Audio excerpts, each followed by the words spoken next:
英語聞き流しリスニング、英語テキストと MP3 音声ダウンロードはホームページからご利用いただけます。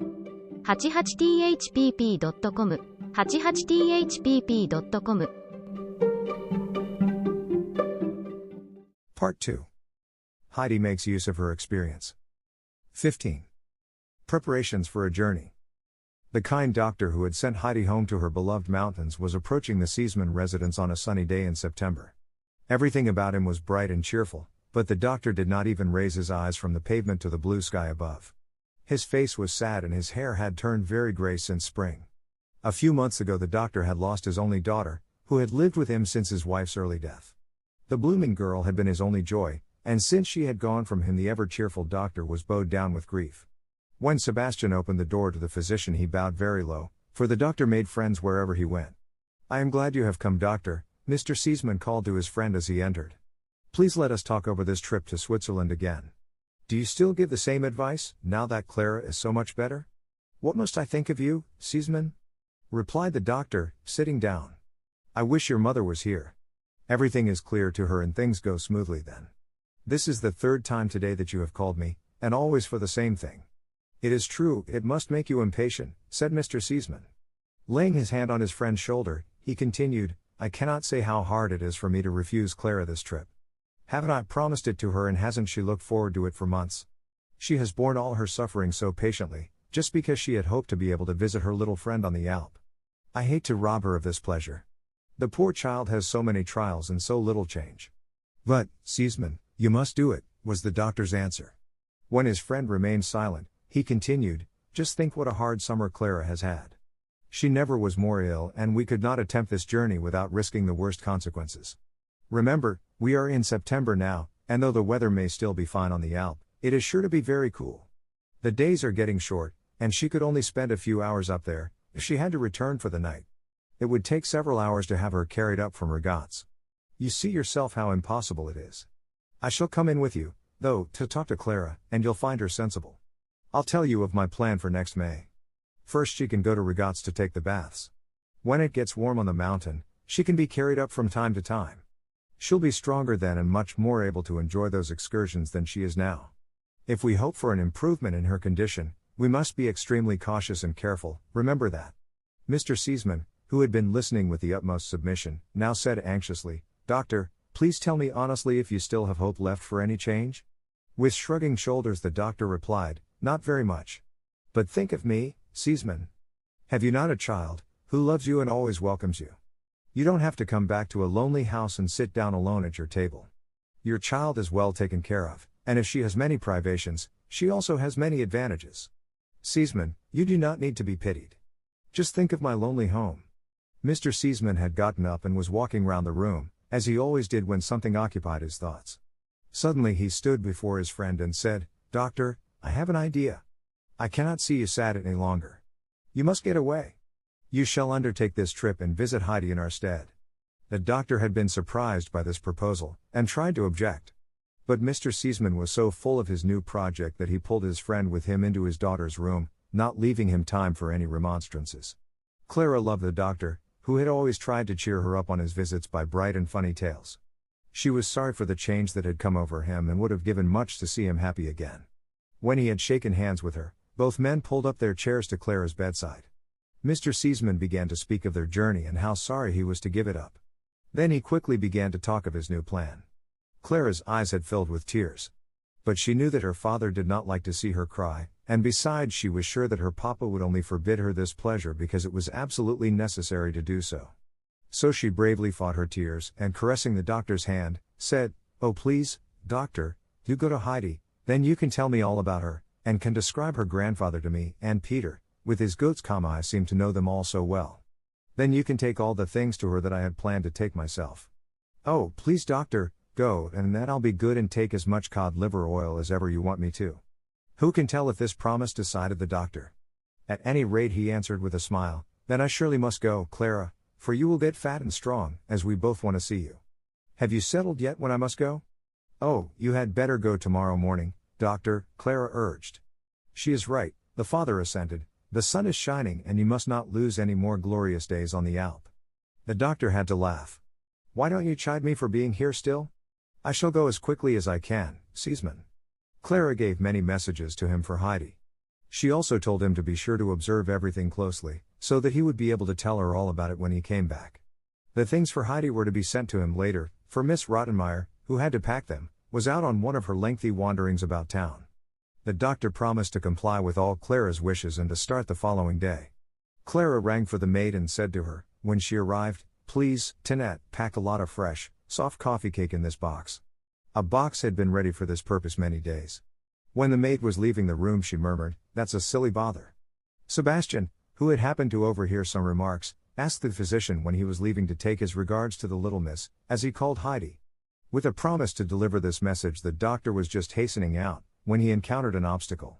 Miss Rottenmeier, who had been obliged to return from her walk on account of the strong wind, was just coming in. She wore a large cape, which the wind was blowing about her like two full sails. Both had retreated politely to give way to each other. Suddenly the wind seemed to carry the housekeeper straight towards the doctor, who had barely time to avoid her. This little incident, which had ruffled Miss Rottenmeier's temper very much, gave the doctor occasion to soothe her, as she liked to be soothed by this man, whom she respected more than anybody in the world. Telling her of his intended visit, he entreated her to pack the things for Heidi as only she knew how. Clara had expected some resistance from Miss Rottenmeier about the packing of her presents. What was her surprise when this lady showed herself most obliging, and immediately, on being told, brought together all the articles. First came a heavy coat for Heidi, with a hood, which Clara meant her to use on visits to the grandmother in the winter. Then came a thick warm shawl and a large box with coffee cake for the grandmother. An enormous sausage for Peter's mother followed, and a little sack of tobacco for the grandfather. At last a lot of mysterious little parcels and boxes were packed, things that Clara had gathered together for Heidi. When the tidy pack lay ready on the ground, Clara's heart filled with pleasure at the thought of her little friend's delight. Sebastian now entered, and putting the pack on his shoulder, carried it to the doctor's house without delay. 16. A guest on the ALP. The early dawn was tinging the mountains and a fresh morning breeze rocked the old fir trees to and fro. Heidi opened her eyes, for the rustling of the wind had awakened her. These sounds always thrilled her heart, and now they drew her out of bed. Rising hurriedly, she soon was neatly dressed and combed. Coming down the little ladder and finding the grandfather's bed empty, she ran outside. The old man was looking up at the sky to see what the weather was going to be like that day. Rosy clouds were passing overhead, but gradually the sky grew more blue and deep, and soon a golden light passed over the heights, for the sun was rising in all his glory.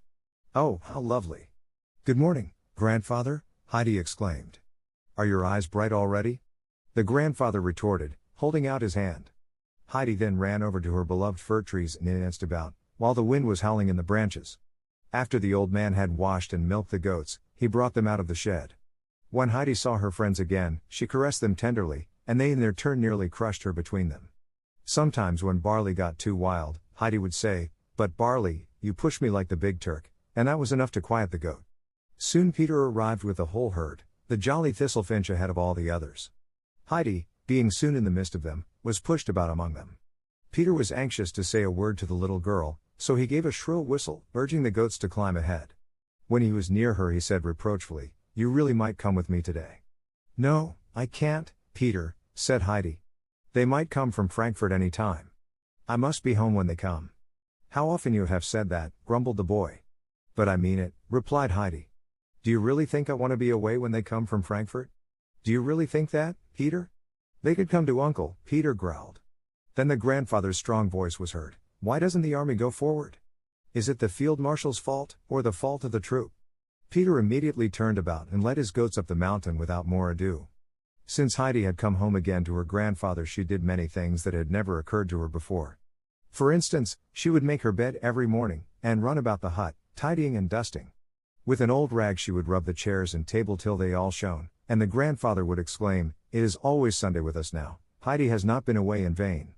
On this day after breakfast, when Heidi began her self-imposed task, it took her longer than usual, for the weather was too glorious to stay within. Over and over again a bright sunbeam would tempt the busy child outside. How could she stay indoors, when the glistening sunshine was pouring down and all the mountains seemed to glow? She had to sit down on the dry, hard ground and look down into the valley and all about her. Then, suddenly remembering her little duties, she would hasten back. It was not long, though, till the roaring fir trees tempted her again. The grandfather had been busy in his little shop, merely glancing over at the child from time to time. Suddenly he heard her call, "Oh grandfather, come." He was frightened and came out quickly. He saw her running down the hill crying, "They are coming, they are coming. Oh, the doctor is coming first." When Heidi at last reached her old friend, he held out his hand, which Heidi immediately seized. In the full joy of her heart, she exclaimed, "How do you do, doctor? And I thank you 1,000 times. How are you, Heidi? But what are you thanking me for already?" The doctor asked, with a smile. "Because you let me come home again," the child explained. The gentleman's face lit up like sunshine. He had certainly not counted on such a reception on the Alp. On the contrary. Not even noticing all the beauty around him, he had climbed up sadly, for he was sure that Heidi probably would not know him any more. He thought that he would be far from welcome, being obliged to cause her a great disappointment. Instead, he beheld Heidi's bright eyes looking up at him in gratefulness and love. She was still holding his arm, when he said, "Come now, Heidi, and take me to your grandfather, for I want to see where you live." Like a kind father he had taken her hand, but Heidi stood still and looked down the mountainside. "But where are Clara and Grandmama?" she asked. "Child, I must tell you something now which will grieve you as much as it grieves me," replied the doctor. "I had to come alone, for Clara has been very ill and could not travel. Of course Grandmama has not come either, but the spring will soon be here, and when the days get long and warm, they will surely visit you." Heidi was perfectly amazed. She could not understand how all those things that she had pictured to herself so clearly would not happen after all. She was standing perfectly motionless, confused by the blow. It was some time before Heidi remembered that, after all, she had come down to meet the doctor. Looking up at her friend, she was struck by his sad and cheerless face. How changed he was since she had seen him. She did not like to see people unhappy, least of all the good, kind doctor. He must be sad because Clara and Grandmama had not come, and to console him she said, "Oh, it won't last long till spring comes again, then they will come for sure, they'll be able to stay much longer then, and that will please Clara. Now we'll go to grandfather." Hand in hand she climbed up with her old friend. All the way she tried to cheer him up by telling him again and again of the coming summer days. After they had reached the cottage, she called out to her grandfather quite happily, "They are not here yet, but it won't be very long before they are coming." The grandfather warmly welcomed his guest, who did not seem at all a stranger, for had not Heidi told him many things about the doctor? They all three sat down on the bench before the door, and the doctor told of the object of his visit. He whispered to the child that something was coming up the mountain very soon which would bring her more pleasure than his visit. What could it be? The uncle advised the doctor to spend the splendid days of autumn on the Alp, if possible, and to take a little room in the village instead of in regates. Then he could easily walk up every day to the hut, and from there the uncle could take him all around the mountains. This plan was accepted. The sun was in its zenith and the wind had ceased. Only a soft delicious breeze fanned the cheeks of all. The uncle now got up and went into the hut, returning soon with a table and their dinner. "Go in, Heidi, and set the table here. I hope you will excuse our simple meal," he said, turning to his guest. "I shall gladly accept this delightful invitation. I am sure that dinner will taste good up here," said the guest, looking down over the sun-bathed valley. Heidi was running to and fro, for it gave her great joy to be able to wait on her kind protector. Soon the uncle appeared with the steaming milk, the toasted cheese, and the finely sliced, rosy meat that had been dried in the pure air. The doctor enjoyed his dinner better than any he had ever tasted. "Yes, we must send Clara up here. How she could gather strength," he said. "If she would have an appetite like mine today, she couldn't help getting nice and fat."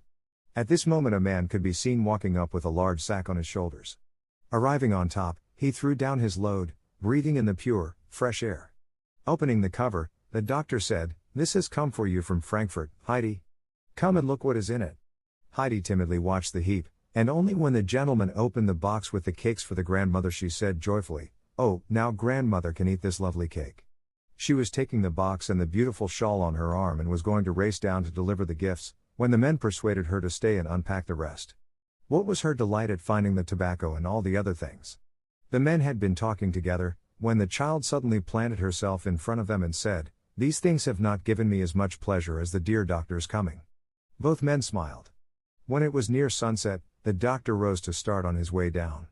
The grandfather, carrying the box, the shawl and the sausage, and the guest holding the little girl by the hand, they wandered down the mountainside.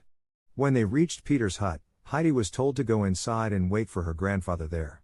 At parting she asked, "Would you like to come with me up to the pasture tomorrow, doctor?" "With pleasure." "Goodbye, Heidi, was the reply. The grandfather had deposited all the presents before the door, and it took Heidi long to carry in the huge box and the sausage. The shawl she put on the grandmother's knee. Brigitte had silently watched the proceedings, and could not open her eyes wide enough when she saw the enormous sausage. Never in her life had she seen the like, and now she really possessed it and could cut it herself. "Oh grandmother, don't the cakes please you awfully? Just look how soft they are," the child exclaimed. What was her amazement when she saw the grandmother more pleased with the shawl, which would keep her warm in winter. "Grandmother, Clara has sent you that," Heidi said. "Oh, what kind good people they are to think of a poor old woman like me. I never thought I should ever own such a splendid wrap."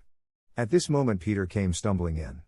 "The uncle is coming up behind me," and Heidi must that was as far as he got, for his eyes had fastened on the sausage.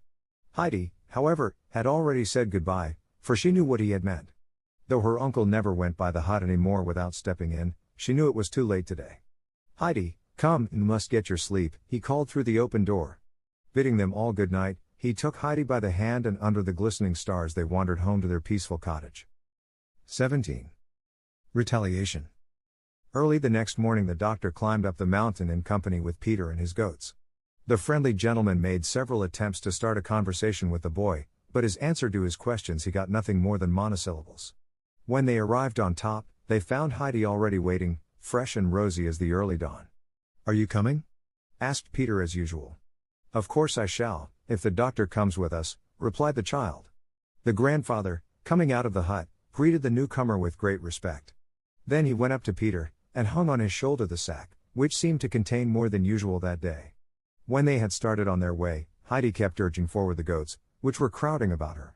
When at last she was walking peacefully by the doctor's side, she began to relate to him many things about the goats and all their strange pranks, and about the flowers, rocks and birds they saw. When they arrived at their destination, time seemed to have flown.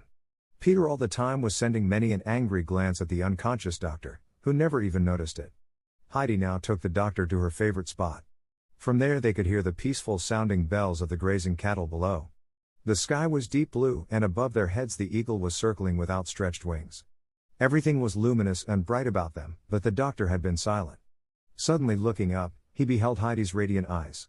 "Heidi, it is beautiful up here," he said. "But how can anybody with a heavy heart enjoy the beauty? Tell me." "Oh," exclaimed Heidi, "one never has a sad heart here. One only gets unhappy in Frankfurt." A faint smile passed over the doctor's face. Then he began, "But if somebody has brought his sorrow away with him, how would you comfort him? God in heaven alone can help him." "That is true, child," remarked the doctor. "But what can we do when God himself has sent us the affliction?" After meditating a moment, Heidi replied, "One must wait patiently, for God knows how to turn the saddest things to something happy in the end. God will show us what he is meant to do for us. But he will only do so if we pray to him patiently. I hope you will always keep this beautiful belief, Heidi," said the doctor. Then looking up at the mighty cliffs above, he continued, "Think how sad it would make us not to be able to see all these beautiful things. Wouldn't that make us doubly sad? Can you understand me, child?" A great pain shot through Heidi's breast. She had to think of the poor grandmother. Her blindness was always a great sorrow to the child, and she had been struck with it anew. Seriously she replied, "Oh yes, I can understand it. But then we can read grandmother's songs, they make us happy and bright again." "Which songs, Heidi?" "Oh, those of the sun, and of the beautiful garden, and then the last verses of the long one. Grandmother loves them so that I always have to read them over 3 times, said Heidi. "I wish you would say them to me, child, for I should like to hear them," said the doctor. Heidi, folding her hands, began the consoling verses. She stopped suddenly, however, for the doctor did not seem to listen. He was sitting motionless, holding his hand before his eyes.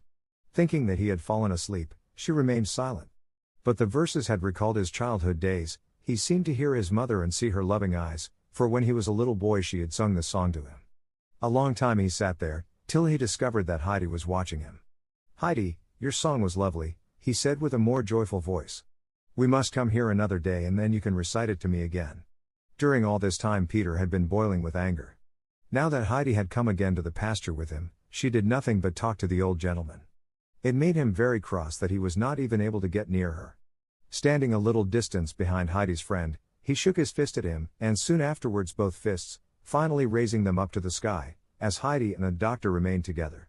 When the sun stood in its zenith and Peter knew that it was noon, he called over to them with all his might, Time to eat. When Heidi was getting up to fetch their dinner, the doctor just asked for a glass of milk, which was all he wanted. The child also decided to make the milk her sole repast, running over to Peter and informing him of their resolution. When the boy found that the whole contents of the bag was his, he hurried with his task as never in his life before. But he felt guilty on account of his former anger at the kind gentleman. To show his repentance, he held his hands up flat to the sky, indicating by his action that his fists did not mean anything anymore. Only after that did he start with his feast. Heidi and the doctor had wandered about the pasture till the gentleman had found it time to go. He wanted Heidi to remain where she was, but she insisted on accompanying him. All the way down she showed him many places where the pretty mountain flowers grew, all of whose names she could tell him. When they parted at last, Heidi waved to him. From time to time he turned about, and seeing the child still standing there, he had to think of his own little daughter who used to wave to him like that when he went away from home. The weather was warm and sunny that month. Every morning the doctor came up to the Alp, spending his day very often with the old man. Many a climb they had together that took them far up, to the bare cliffs near the eagle's haunt. The uncle would show his guest all the herbs that grew on hidden places and were strengthening and healing. He could tell many strange things of the beasts that lived in holes in rock or earth, or in the high tops of trees. In the evening they would part, and the doctor would exclaim, "My dear friend," and never leave you without having learned something. But most of his days he spent with Heidi. Then the two would sit together on the child's favorite spot, and Peter, quite subdued, behind them. Heidi had to recite the verses, as she had done the first day, and entertain him with all the things she knew. At last the beautiful month of September was over. One morning the doctor came up with a sadder face than usual. The time had come for him to go back to Frankfurt, and great was the uncle's sadness at that news. Heidi herself could hardly realize that her loving friend, whom she had been seeing every day, was really leaving. The doctor himself was loath to go, for the Alp had become as a home to him. But it was necessary for him to go, and shaking hands with the grandfather, he said goodbye, Heidi going along with him a little way. Hand in hand they wandered down, till the doctor stood still. Then caressing Heidi's curly hair, he said, "Now I must go, Heidi. I wish I could take you along with me to Frankfurt, then I could keep you." At those words all the rows and rows of houses and streets, Miss Rottenmeier and Tinette rose before Heidi's eyes. Hesitating a little, she said, "I should like it better if you would come to see us again. I believe that will be better." "Now farewell," said the friendly gentleman. When they shook hands his eyes filled with tears. Turning quickly he hurried off. Heidi, standing on the same spot, looked after him. What kind eyes he had! But they had been full of tears. All of a sudden she began to cry bitterly, and ran after her friend, calling with all her might, but interrupted by her sobs, "Oh doctor, doctor." Looking round he stood still and waited till the child had reached him. Her tears came rolling down her cheeks while she sobbed, "I'll come with you to Frankfurt and I'll stay as long as ever you want me to. But first I must see grandfather." "No, no, dear child," he said affectionately, "not at once. You must remain here, I don't want you to get ill again. But if I should get sick and lonely and ask you to come to me, would you come and stay with me? Can I go away and think that somebody in this world still cares for me and loves me? Yes, I shall come to you the same day, for I really love you as much as grandfather," Heidi assured him, crying all the time. Shaking hands again, they parted. Heidi stayed on the same spot, waving her hand and looking after her departing friend till he seemed no bigger than a little dot. Then he looked back a last time at Heidi and the sunny Alp, muttering to himself, "It is beautiful up there. Body and soul get strengthened in that place and life seems worth living again." 18. Winter in the village. The snow lay so deep around the alm hut that the windows seemed to stand level with the ground and the house door had entirely disappeared. Round Peter's hut it was the same. When the boy went out to shovel the snow, he had to creep through the window, then he would sink deep into the soft snow and kick with arms and legs to get free. Taking a broom, the boy would have to clear away the snow from the door to prevent its falling into the hut. The uncle had kept his word. When the first snow had fallen, he had moved down to the village with Heidi and his goats. Near the church and the parish house lay an old ruin that once had been a spacious building. A brave soldier had lived there in days gone by, he had fought in the Spanish War, and coming back with many riches, had built himself a splendid house. But having lived too long in the noisy world to be able to stand the monotonous life in the little town, he soon went away, never to come back. After his death, many years later, though the house was already beginning to decay, a distant relation of his took possession of it. The new proprietor did not want to build it up again, so poor people moved in. They had to pay little rent for the house, which was gradually crumbling and falling to pieces. Years ago, when the uncle had come to the village with Tobias, he had lived there. Most of the time it had been empty, for the winter lasted long, and cold winds would blow through the chinks in the walls. When poor people lived there, their candles would be blown out and they would shiver with cold in the dark. But the uncle had known how to help himself. In the fall, as soon as he had resolved to live in the village, he came down frequently, fitting up the place as best he could. On approaching the house from the back, one entered an open room, where nearly all the walls lay in ruins. On one side the remains of a chapel could be seen, now covered with the thickest ivy. A large hall came next, with a beautiful stone floor and grass growing in the crevices. Most of the walls were gone and part of the ceiling also. If a few thick pillars had not been left supporting the rest, it would undoubtedly have tumbled down. The uncle had made a wooden partition here for the goats, and covered the floor with straw. Several corridors, most of them half decayed, led finally to a chamber with a heavy iron door. This room was still in good condition and had dark wood paneling on the four firm walls. In one corner was an enormous stove, which nearly reached up to the ceiling. On the white tiles were painted blue pictures of old towers surrounded by high trees, and of hunters with their hounds. There also was a scene with a quiet lake, where, under shady oak trees, a fisherman was sitting. Around the stove a bench was placed. Heidi loved to sit there, and as soon as she had entered their new abode, she began to examine the pictures. Arriving at the end of the bench, she discovered a bed, which was placed between the wall and the stove. "Oh, grandfather, I have found my bedroom," exclaimed the little girl. "Oh, fine it is. Where are you going to sleep?" "Your bed must be near the stove, to keep you warm," said the old man. "Now come and look at mine." With that the grandfather led her into his bedroom.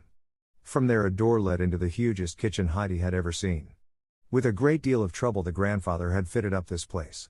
Many boards were nailed across the walls and the door had been fastened with heavy wires, for beyond, the building lay in ruins.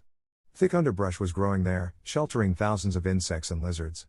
Heidi was delighted with her new home, and when Peter arrived next day, she did not rest till he had seen every nook and corner of the curious dwelling place. Heidi slept very well in her chimney corner, but it took her many days to get accustomed to it. When she woke up in the morning and could not hear the fir trees roar, she would wonder where she was. Was the snow too heavy on the branches? Was she away from home? But as soon as she heard her grandfather's voice outside, she remembered everything and would jump merrily out of bed. After 4 days had gone by, Heidi said to her grandfather, "I must go to grandmother now, she has been alone so many days." But the grandfather shook his head and said, "You can't go yet, child. The snow is fathoms deep up there and is still falling. Peter can hardly get through. A little girl like you would be snowed up and lost in no time. Wait a while till it freezes and then you can walk on top of the crust." Heidi was very sorry, but she was so busy now that the days flew by. Every morning and afternoon she went to school, eagerly learning whatever was taught her. She hardly ever saw Peter there, for he did not come very often. The mild teacher would only say from time to time, "It seems to me, Peter is not here again. School would do him good, but I guess there is too much snow for him to get through." But when Heidi came home towards evening, Peter generally paid her a visit. After a few days the sun came out for a short time at noon, and the next morning the whole Alp glistened and shone like crystal. When Peter was jumping as usual into the snow that morning, he fell against something hard, and before he could stop himself he flew a little way down the mountain. When he had gained his feet at last, he stamped upon the ground with all his might. It really was frozen as hard as stone. Peter could hardly believe it, and quickly running up and swallowing his milk, and putting his bread in his pocket, he announced, "I must go to school today." "Yes, go and learn nicely," answered his mother. Then, sitting down on his sled, the boy coasted down the mountain like a shot. Not being able to stop his course when he reached the village, he coasted down further and further, till he arrived in the plain, where the sled stopped of itself. It was already late for school, so the boy took his time and only arrived in the village when Heidi came home for dinner. "We've got it," announced the boy, on entering. "What, General?" asked the uncle. "The snow," Peter replied. "Oh, now I can go up to grandmother." Heidi rejoiced. "But Peter, why didn't you come to school? You could coast down today," she continued reproachfully. "I went too far on my sled and then it was too late," Peter replied. "I call that deserting," said the uncle. "People who do that must have their ears pulled, do you hear?" The boy was frightened, for there was no one in the world whom he respected more than the uncle. "A general like you ought to be doubly ashamed to do so," the uncle went on. "What would you do with the goats if they did not obey you any more?" "Beat them," was the reply. "If you knew of a boy that was behaving like a disobedient goat and had to get spanked, what would you say?" "Serves him right. So now you know it, Goat General, if you miss school again, when you ought to be there, you can come to me and get your due." Now at last Peter understood what the uncle had meant. More kindly, the old man then turned to Peter and said, "Come to the table now and eat with us. Then you can go up with Heidi, and when you bring her back at night, you can get your supper here." This unexpected change delighted Peter. Not losing any time, he soon disposed of his full plate. Heidi, who had given the boy most of her dinner, was already putting on Clara's new coat. Then together they climbed up, Heidi chatting all the time. But Peter did not say a single word. He was preoccupied and had not even listened to Heidi's tales. Before they entered the hut, the boy said stubbornly, "I think I had rather go to school than get a beating from the uncle." Heidi promptly confirmed him in his resolution. When they went into the room, Peter's mother was alone at the table mending. The grandmother was nowhere to be seen. Brigitte now told Heidi that the grandmother was obliged to stay in bed on those cold days, as she did not feel very strong. That was something new for Heidi. Quickly running to the old woman's chamber, she found her lying in a narrow bed, wrapped up in her gray shawl and thin blanket. "Thank heaven!" the grandmother exclaimed when she heard her darling's step. All autumn and winter long a secret fear had been gnawing at her heart, that Heidi would be sent for by the strange gentleman of whom Peter had told her so much. Heidi had approached the bed, asking anxiously, "Are you very sick, grandmother?" "No, no, child," the old woman reassured her. "The frost has just gone into my limbs a little."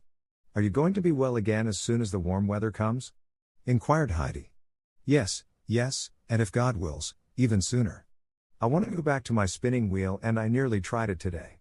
I'll get up tomorrow, though," the grandmother said confidently, for she had noticed how frightened Heidi was.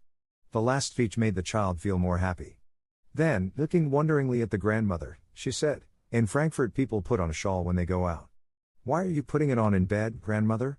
"I put it on to keep me warm, Heidi. I am glad to have it, for my blanket is very thin." "But, grandmother, your bed is slanting down at your head, where it ought to be high. No bed ought to be like that." "I know, child, I can feel it well."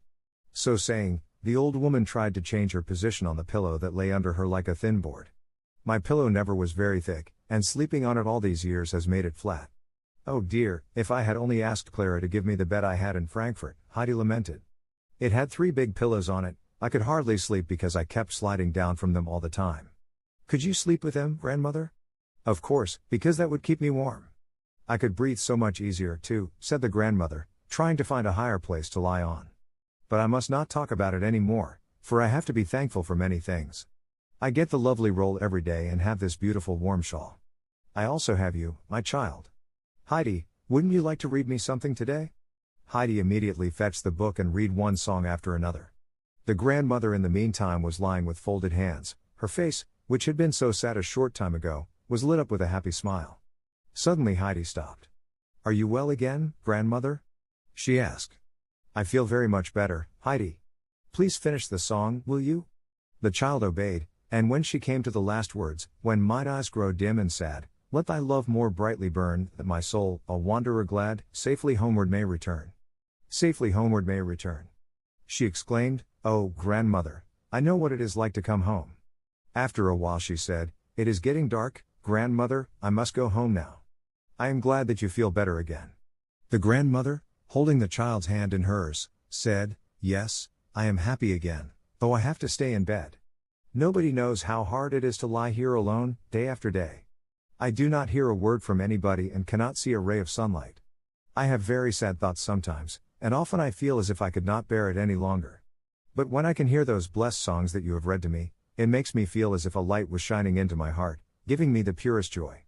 Shaking hands, the child now said good night and pulling Peter with her, ran outside. The brilliant moon was shining down on the white snow, light as day. The 2 children were already flying down the Alp, like birds soaring through the air. After Heidi had gone to bed that night, she lay awake a little while, thinking over everything the grandmother had said, especially about the joy the songs had given her. If only poor grandmother could hear those comforting words every day. Heidi knew that it might be a week or 2 again before she could repeat her visit. The child became very sad when she thought how uncomfortable and lonely the old woman would be. Was there no way for help? Suddenly Heidi had an idea, and it thrilled her so that she felt as if she could not wait till morning came to put her plan in execution. But in her excitement she had forgotten her evening prayer, so sitting up in bed, she prayed fervently to God. Then, falling back into the fragrant hay, she soon slept peacefully and soundly still the bright morning came. 19. Winter still continues. Peter arrived punctually at school next day. He had brought his lunch with him in a bag, for all the children that came from far away ate in school, while the others went home. In the evening Peter as usual paid his visit to Heidi. The minute he opened the door she ran up to him, saying, "Peter, I have to tell you something." "Say it," he replied. "You must learn to read now," said the child. "I have done it already." Yes, Peter, but I don't mean it that way," Heidi eagerly proceeded. "You must learn so that you really know how afterwards." "I can't," Peter remarked. "Nobody believes you about that anymore, and I won't either," Heidi said resolutely. "When I was in Frankfurt, Grandmama told me that it wasn't true and that I shouldn't believe you." Peter's astonishment was great. "I'll teach you, for I know how. When you have learnt it, you must read 1 or 2 songs to grandmother every day." "I shan't," grumbled the boy. This obstinate refusal made Heidi very angry. With flaming eyes she planted herself before the boy and said, "I'll tell you what will happen if you don't want to learn. Your mother has often said that she'll send you to Frankfurt. Clara showed me the terrible, large boys' school there, where you'll have to go.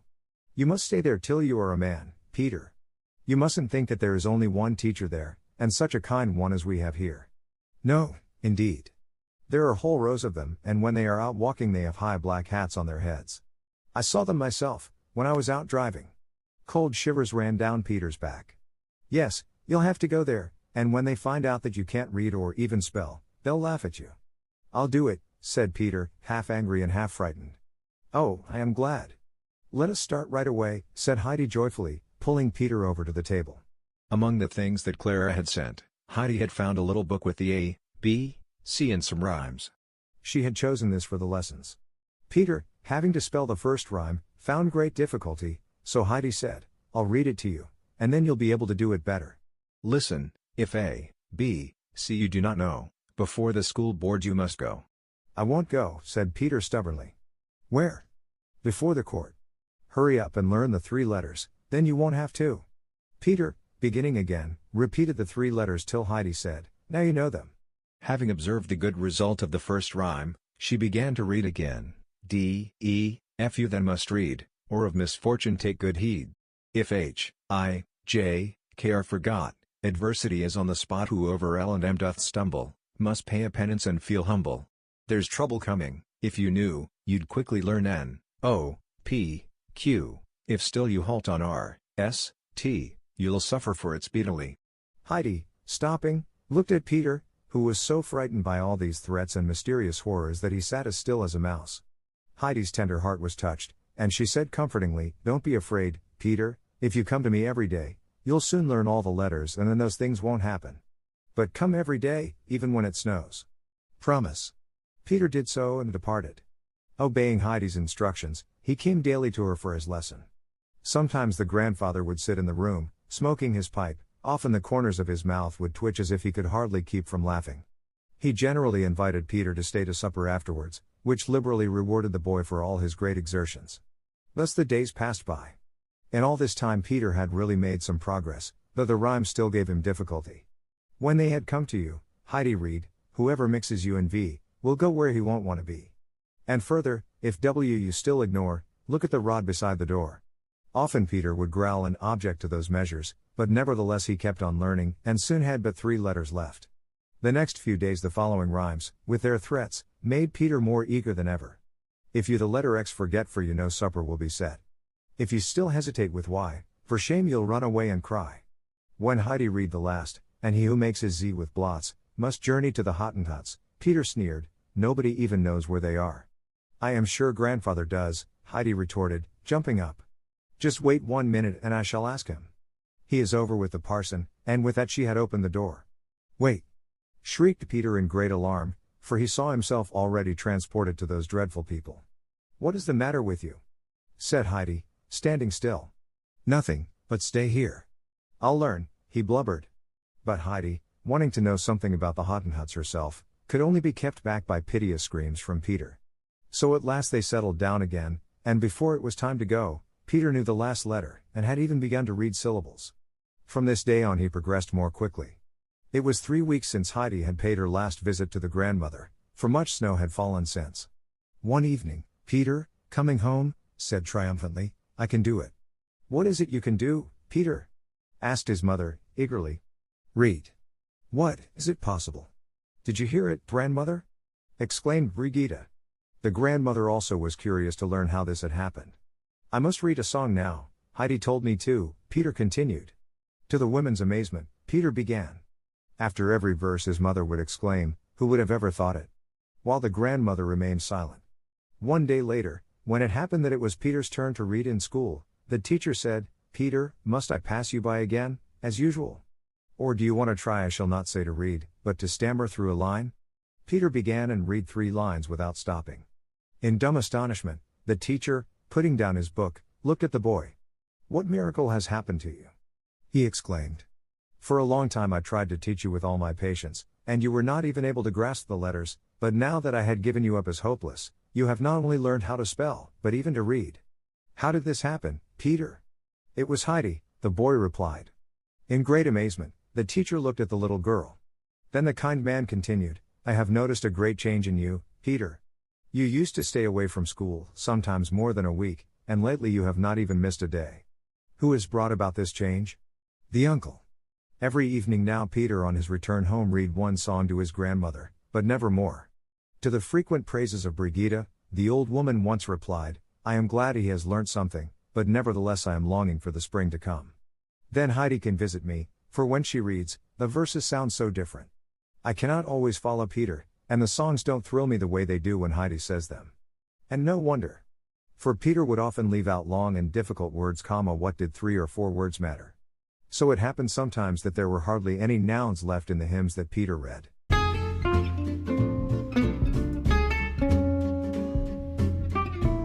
英語聞き流しリスニング、英語テキストと MP3 ダウンロード、その他の物語はホームページからお聞きいただけます。